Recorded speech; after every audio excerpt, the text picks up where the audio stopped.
Hello everyone. I thought I would make a video to show you how I do organic control of earwigs. And around here we have a huge earwig problem, and the population like exploded this year or something, and you probably can't see all those in there, but I just counted them roughly, and there's about 50 in here, and this was from one night's worth of trapping. And what I do is I read on one of these websites to take an old hose and cut it into 12-inch lengths and set them around in areas where they like to hide and where they're feeding on your plants. Wherever you might see them feeding on your plants, you should put them in places where you've seen them before. And what happens is the earwigs come out at night. Sounds like a song, but that's when they feed. And so during the day they like to hide in dark, cool places until nighttime again, and then they come out and do more feeding. And so I had this old hose, and the ends of it were crushed, and so I couldn't use it as a hose anymore. And you can probably get one on FreeCycle. Like I said, you can find a lot of things on FreeCycle. You just register with your local group. It's an online Yahoo group, and you post either things you want to give away, or you can post requests for things that you would like. And so you could post a request for an old hose, that is unusable for pretty much anything else besides this, and just cut the lengths into 12-inch lengths. And I had read on that website that you could bundle them together like this, and I tried that at first, and I did not find any benefit to bundling them together. So we actually were finding more earwigs in the single tubes than we were in the bundles.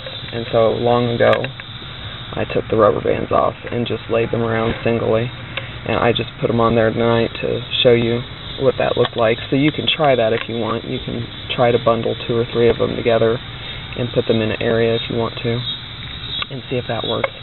But what you do is you put them in places that are not going to get sun in the morning, because these things get really hot. So if they're setting in the sun in the morning before you get to them, or if they're normal resting places in a sunny spot, then you're probably not going to get very many earwigs, and so it's not a good thing. It's not a good place. So even just on the wrong side of a container, it can make all the difference in the world, really. And so if you have a bunch of containers that are close like this, you can stick them right in between, because it's nice and shaded in there and it doesn't get a lot of sun. But you definitely wouldn't want to, like if this was one of my potato buckets, you wouldn't want to set it right there, because the sun sets in that, rises in that direction. That's east. And so this is actually really hot in the morning, and you're just not gonna find any in there. And so I probably have 2 or 3 dozen of these little tubes around my property. And what we do in the morning is, preferably before it gets too hot or anything, is you fill your bucket with, it doesn't take a lot of water, and you put just a squirt of dish soap in there and fill it with warm water. I found that hot or warm water works really well. You can use cold water, but the initial shock of the hot water, I think, helps to keep them down in the soapy, because I've seen them try to crawl up out of the bucket when I used cold water before. So I like to use hot water, and just a squirt of dish soap, and it doesn't take a lot of water. And then you just bring your bucket outside and you carry it around from spot to spot wherever you have all your tubes, in between all the places, the nooks and crannies, and everywhere you see any kind of earwig infestation. And so you just take your tubes in the morning and you just bang it on the side. I'm not doing it real hard, but normally I bang it really hard, and I just go back and forth and I bang it pretty hard, and you'll see all these earwigs just drop right out of there.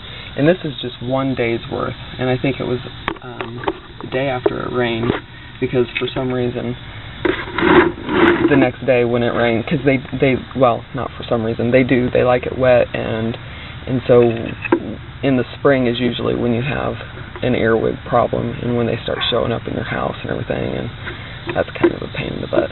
So you just take your tubes and bang them on the side really hard and make sure they all drop out, and just carry your bucket from place to place to place until you've gotten them all, and then just do that every morning. And I haven't dumped this water. I haven't actually emptied traps for a couple days because it's been dry and we've been really busy with other things, but normally we do this every morning, and it's fun for the kids to do.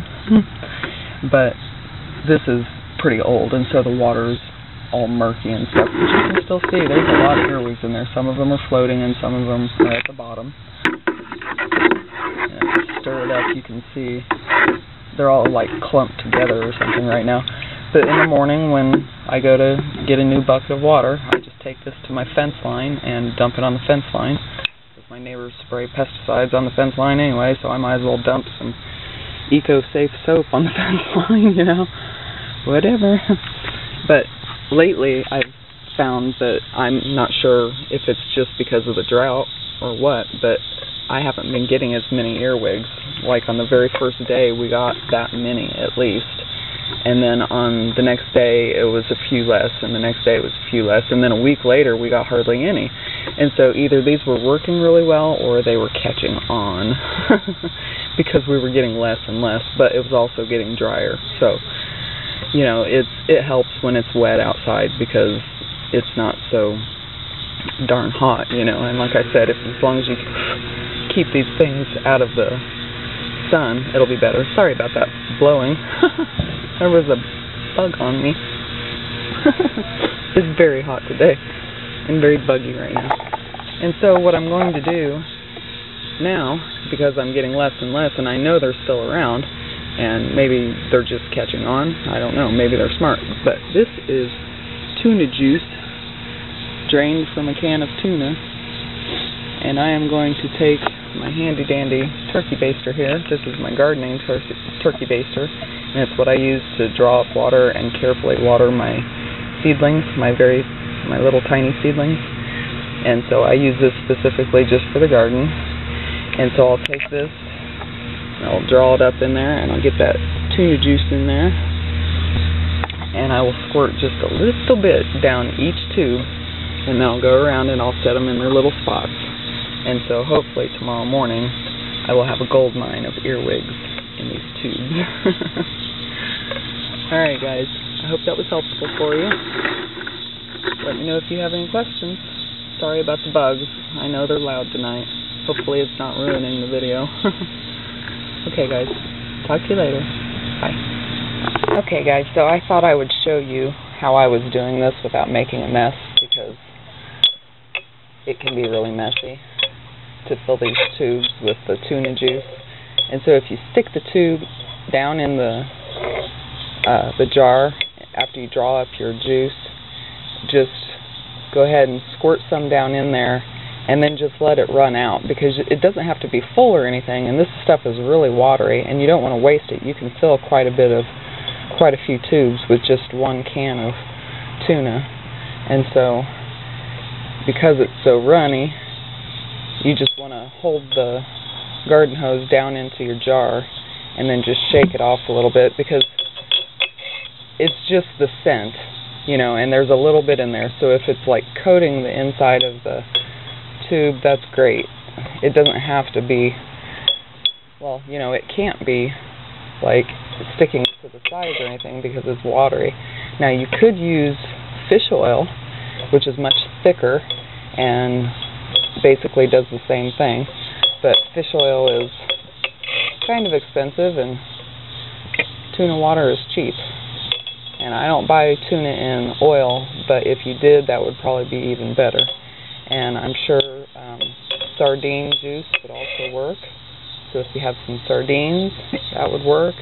And actually, just about anything. They'll eat just about anything. If you have fruit juice, like some leftover in a container, the bottom of your container, you can use that for your bait. The idea is just to bait them in there so that they're nice and content.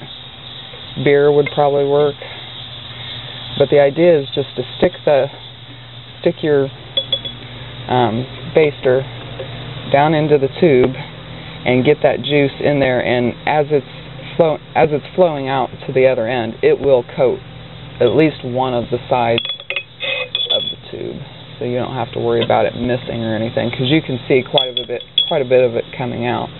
So just draw the whole thing up in your baster and then just push it all through. That way you know you're getting good coverage in there. So like I said, fish oil, fruit juice, tuna juice, sardine juice, just about anything. And I'm almost out, and I'm pretty much done with all my traps. So I'd say that was a pretty good run. Stinky, but good, hopefully. So we'll see in the morning how it does and how many more earwigs I have than normal. Okay, I think that's it this time, unless I update in the morning, so I may add on to this, I don't know yet. Okay, see ya. Hello again. So I did want to go ahead and do another part to this video and just tack it on to the end so that I could show you a couple more things.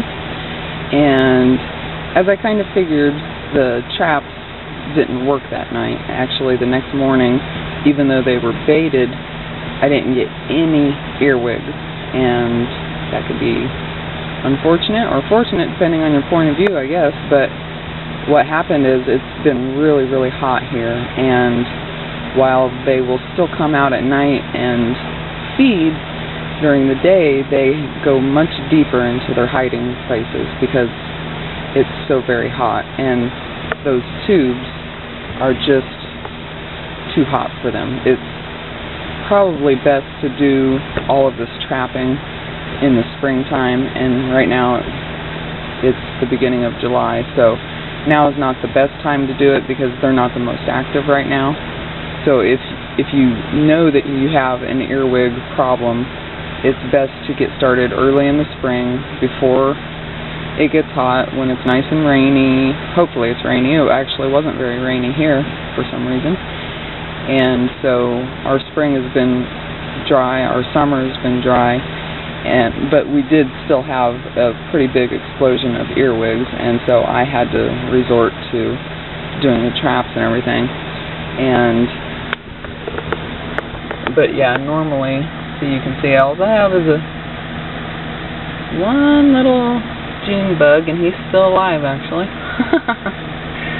But this was from a couple days ago. I haven't even bothered to check him since I did the other part of the video because it's just been way too hot, and I knew that I wouldn't find any. Occasionally I'll find one at night crawling around or whatever, but in the spring is when it's really bad, and that's when you really need to tackle your preventative measures and trapping and everything. And you'll know that you have a problem when they're coming in your house, and when you turn off the lights at night, and if you happen to get up in the middle of the night and you turn the light on, if you see earwigs crawling around, you know that you definitely have a problem and you need to do some trapping and stuff. And you also might want to take measures to keep them from coming in your house, which means not having mulch and stuff up by your house, because they can overwinter under wood mulch. And so you definitely don't want to have wood mulch right up against your house if you live in an area that has earwig problems. And so one of the other things that I used very effectively this spring was diatomaceous earth, and that is crushed up fossilized diatoms, and it's perfectly safe, and this is actually a food safe type of diatomaceous earth, also called DE. And if that's all you have, like I have it for my pets and everything, for my cat, and humans can eat it too, and it's perfectly safe. But to the little insects, it can be deadly for the soft-bodied insects, and so this is good to have around for organic gardening. And if you don't want to spend the money for food grade, they do have an agriculture grade DE that you can buy if you're only going to be using it outside on your plants or around the house or whatever. And it's really fine grade. Let me see if I can get the lid off.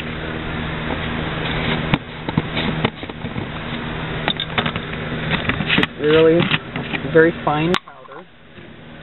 Okay. White. Feels like flour. It's got a little bit of a texture to it, but not much. But when it comes to the insects, they notice the texture because obviously insects are very small and they have soft bodies. And there's some debate as to how this works. Some people say that it cuts open their little soft bodies and they dehydrate or whatever. And some people say that it just changes the coating on their bodies, and so they don't have that natural defense there. Their natural defenses are taken down, and so they dehydrate in that way. I'm not quite sure which one is true, but it does actually work. And if you can get the DE right on the bugs, that really works. But if all you can do, if you're not seeing them during the day, but you have a problem, you can just sprinkle it around. Like you could create a border around your house, and you can sprinkle it on your plants so that when the insects walk through it, they get covered in it. And this stuff works pretty much for several different types of insects. Anything that's soft-bodied. So it'll work for a huge variety of insects and buggies and stuff. And for using it on the plants, I found it easiest to use like a strainer of some sort. This is my old garden strainer, and I put the DE in the cup, and then I slowly sprinkle it in there with one hand, and with the other hand I hold it over the plants and shake it back and forth. And that's the easiest way I've found to get a good coverage on the plants. And it looks like your plants have been snowed on when you do that. And actually some of this has already blown off and been kind of scattered because I foliar fed my plants last night afterwards. But I did this because I'm having a cucumber beetle issue and a squash bug issue on my cucumber plants. And so I've sprayed them with neem oil, and then the next day I sprinkled the plants with diatomaceous earth. I did the cucumbers and the melon plants. You can see they're all speckled and everything. And then, so the day after that, I noticed there was probably half the cucumber beetles that there was before. So it's definitely helping that with the neem oil. And then, if you have raised beds like me, they really like tight, dark places. And so if you have an earwig problem, make sure you're checking your raised beds because they will get in those cracks and crevices. I guarantee you they will. And so I keep a toothpick in the top of my bottle. This is just one of those squirt bottles like you put ketchup or mustard in or whatever, and it has a little tiny tip that you have to cut off. And so I cut that off and I filled it with DE. And this is not the easiest thing to work with, but I haven't found too many other gadgets that will work better. And so what I do, or what I did, I don't have to do it anymore, but if you stick it in the cracks and give it a poop, oh yeah. You should have seen it when the earwig infestation was really bad this spring. I did this, and you should have seen how many earwigs came falling out. I mean, they were just tumbling out of the cracks. It was horrid and fantastic at the same time. Sorry, I don't like earwigs, if you can't tell. But you just go around to all the cracks and crevices, and you either spoosh it in there with a big poof, or just sprinkle it in there. You go along. If the cracks in your beds are really wide, then you'll want to go through and do all of it, all the way down, and you'll be able to see how effective it is. And they'll come scurrying out, and they'll be covered in this diatomaceous earth, and it's a beautiful thing, I have to tell you. And ever since I did that, I haven't had any earwigs in these raised beds. They're all gone. And so this is definitely one of the best things you could do if you have earwigs in your raised beds, is to get a bottle like this, some kind of applicator bottle, and just go through around the top and around the sides, anywhere where there's a crack big enough for a little tiny insect to go in. That's what you want to do it in. And this is why I say it's kind of a pain in the ass, because, excuse my language, because when you are, when you're applying it, it's, you know, if the bottle isn't all the way full, it's kind of a pain to apply. Sorry about my language. I'm surprised I haven't slipped more than that, actually, to be honest. And then you can also use it to get the undersides. But like I said, it's tricky. You really have to work at it, and your bottle almost has to be full for it to work. And you definitely want to make sure you're not breathing this stuff in. Not something you want to have in your lungs. Even though it's an organic control, it's still a powder. It would just be like breathing dust. It's not something you want to do. It's a lot harder to spray it upwards than it is to spray it horizontally. But I think you get the idea, and if you really have a horrible problem, then you're definitely going to just want to do the best you can and get it onto your plants and in the cracks and crevices and on tops of the plants, on the buds, wherever you think that they're congregating. You definitely want to get that taken care of. And I've even put it along the inside of the beds too, when the problem was really bad. So just use it everywhere you need to use it, and everywhere you can think of that those little things might be hiding. Okay? Well, that's it for now. Thanks for watching. Bye-bye.